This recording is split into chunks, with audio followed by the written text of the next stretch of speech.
Hello and welcome to the Project Doctor podcast. My name is Ralph Goossens and I'm your project management expert, presenting you with all the things you need to know about project management. Project Doctor is here to provide you with expert analysis and with recipes that you can put to practical use immediately after the podcast, so stay tuned.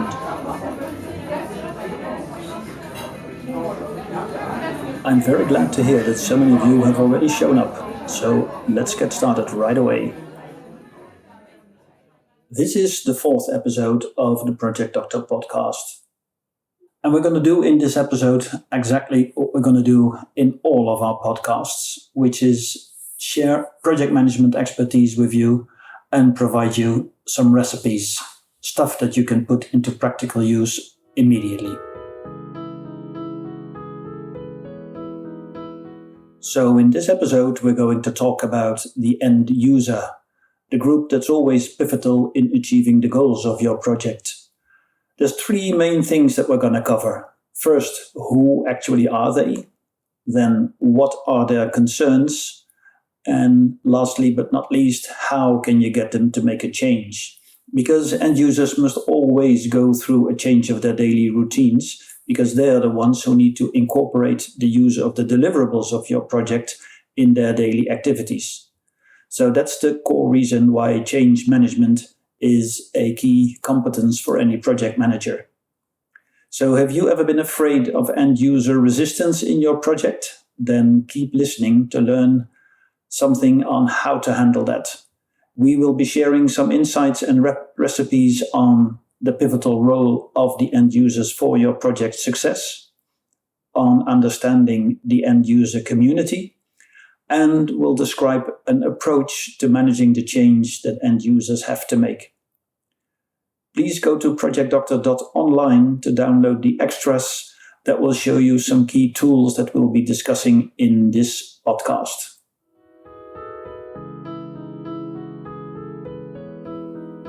So the first question is, who are the end users anyway?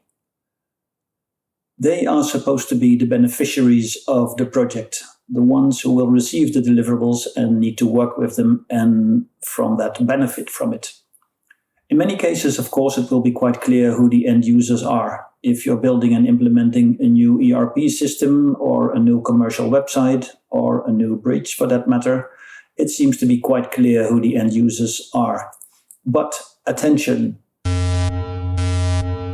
there are often multiple groups of end users, not necessarily overlapping.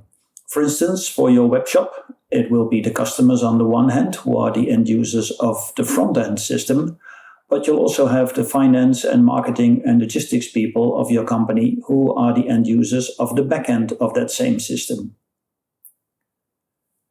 Sometimes, if the project goal is not defined in a smart way, and we discussed the project goal in episode 2 of this first series, then also the end user community is not clearly described.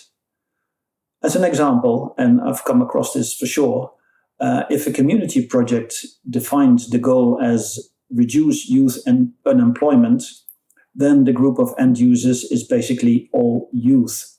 And that's of course way too big to handle.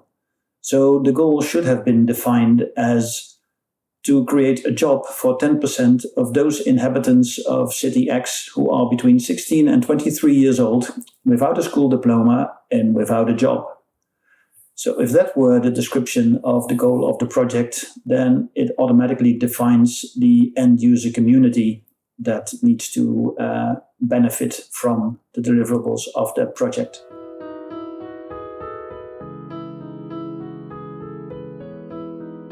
Now, why are end users such a pivotal group in the project?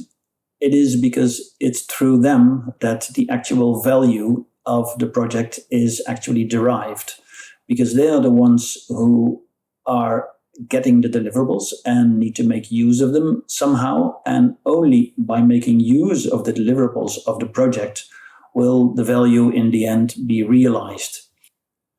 This always implies that the end users must make a big change because the deliverables weren't there before. Obviously, they're delivered by the project, and then the end user community has to start making use of these deliverables. So that means that whatever their daily routine was has to be changed. And it's usually not enough to just provide some training in the basics of how to do it. It's really about making sure that the deliverables are put to use in such a way as to actually create the value and achieve the goals that the sponsor has with the project in the first place. Now, in order to get there, the first step for the project manager is to understand the end user community, or communities, as we've seen, there might be multiple. This understanding can come in two categories, on the quantitative side and on the qualitative side. So on the quantitative side, there is this typical segmentation of how many end users do we have, where are they located, and how many of them, how long are they with this company or organization, how many do we have in various age groups, how many do we have of what gender, how many do we have of which background. So that is the kind of typical marketing segmentation. It's very important to know, but it's definitely not enough. So then there is, on the qualitative side, things like what are the motivations that these end users have to work here? What are the typical stories that they tell each other about this organization? How do they perceive their role in the company? What makes them proud, and what do they dislike about this place? And most importantly of all, of course, for you as a project manager, how do they perceive this particular project for which they now suddenly find themselves in the role of end user, which they were not before until the project came along? Who is supporting the project? Who is fighting against it? Who are the persons with some authority within their tribe? And are they project champions or project saboteurs? So you need to identify these key users who are most actively engaged and the ones who are most actively disengaged, and be prepared to work with both groups.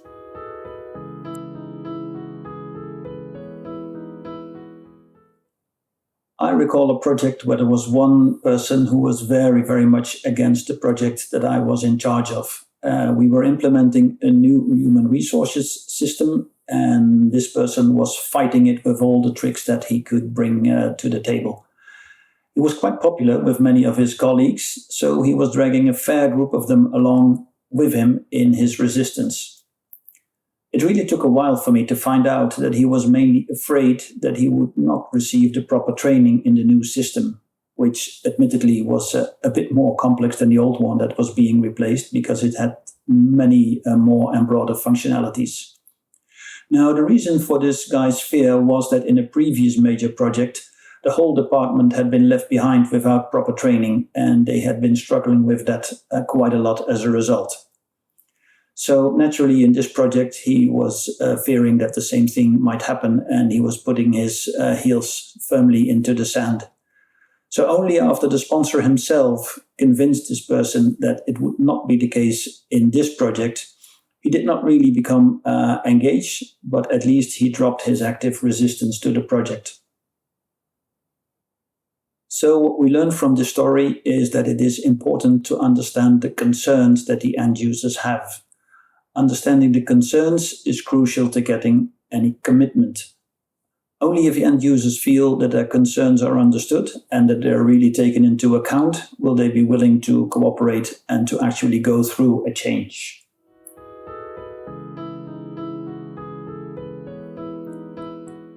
So how do you involve the end users in making any change?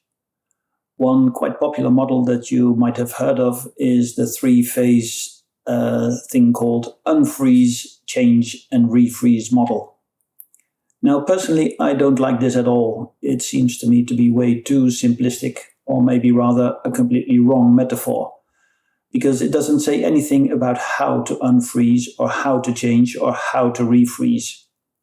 So if anything at all, it suggests to approach end users by first turning up the heat on them and then in the end putting them out in the cold again.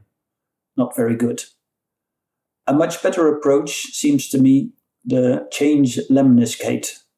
This model stresses the critical importance of sense making, and without a clear focus on sense making, it will be next to impossible to influence and nudge end users to any kind of change. So this harks back to understanding that concerns, which is why the change lemniscate is much more appealing to me. The best model of all that I'm personally, again, actually quite fond of is described by Fernando Flores. And it has 3 steps called articulate, reconfigure, and cross-appropriate. Now this works like this. You start by articulating a specific problem, which is highlighting it, highlighting the hidden assumptions, and this will create some focus and some heightened awareness that really there is something wrong. The next step would be to reconfigure, and that's introducing a metaphor or some hybrid concept or some symbol or new association, which basically is meant to free up the space in the mind of the end users for something new. It's not the new situation itself, but it's making headroom for that to appear.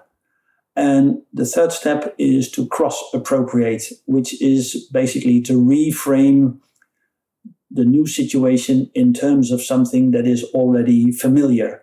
So it's bridging the gap from one domain to another. And this is how it's made easy for the end users, or easier to understand the new situation, because you frame it in terms of something that they're already familiar with. And what this approach does is to show the crucial importance of language and creativity with language for any project manager in doing change management.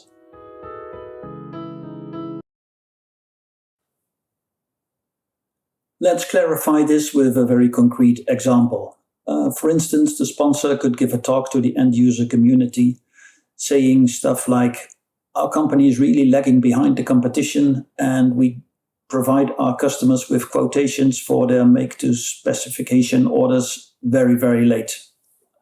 On top of that, the calculations that we use in the quotations are not very accurate. So when we do get the order, we actually lose money because the calculations were faulty, and our continuity here is at stake. We don't want to let people go, but therefore something must happen.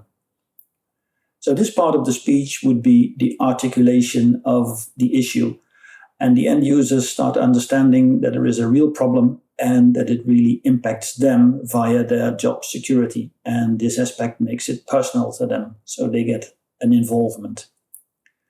In the next phase, the sponsor would continue and she would say, we have been looking at how we prepare our quotations, and it's a spaghetti process. We will have to cut this spaghetti into smaller pieces.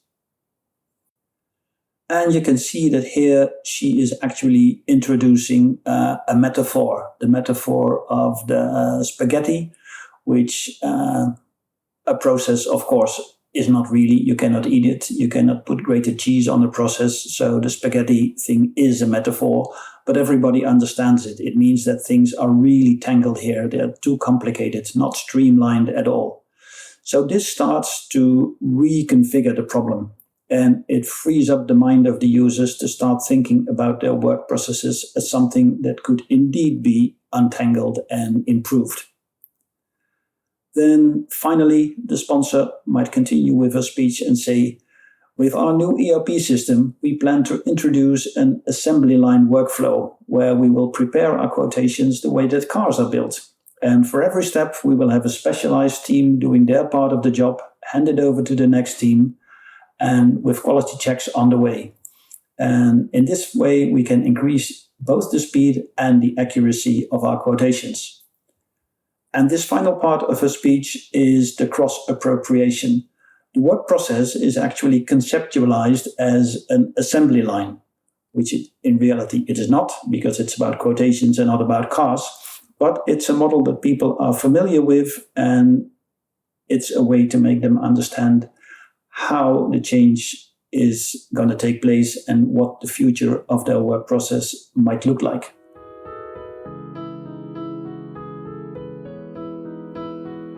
So using this approach of articulate, then reconfigure, then cross-appropriate, you'll have a very good handle on managing change for end users. Again, notice that it requires you to be creative with language because the approach stresses the importance of finding good metaphors. So the better you understand the end user concerns, the easier also it will be for you to find the right words for your articulate, then reconfigure, then cross-appropriate approach. Now, what have we learned and covered in this podcast episode? We have, first of all, seen the pivotal role of end users for project success in terms of realizing its value. We've learned that you need to identify who actually are your end users. We've seen that end users always need to go through a process of change in order to adapt their daily routines to the deliverables of your project. We've seen that understanding end user concerns is the key for their commitment. And finally, we have seen two change models that you can apply. The change lemniscate and the model described by Fernando Flores, which uses the articulate, then reconfigure, then cross-appropriate approach. I hope that you liked this episode of our podcast. Please go to projectdoctor.online to listen to all the episodes and to download all the extra materials that come with each podcast episode. Thank you so much for listening and speak to you again. Bye-bye.